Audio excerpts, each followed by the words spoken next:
Hey you guys! So ayan, kakagising ko nga lang at papakita ko sa inyo kung paano nabubuo yung araw ko. Cherries. So ayan, nandyan ako sa closet na magulo. Kay Noah yan ha, yung nandalawa dyan.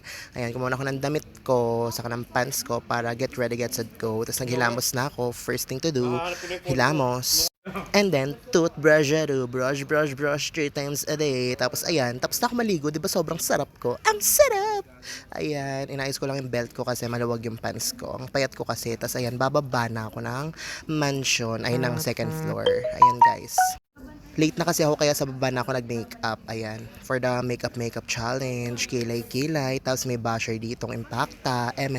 Ayan, pinipinish ko lang yung look ko. Tapos ayan, gising na yung ibang sisis. Present na sila for the wave. Ayan, tapos ito na ako. Ang sarap! Go, ganda. Sobrang pretty ko, no? Dama mo? Yes!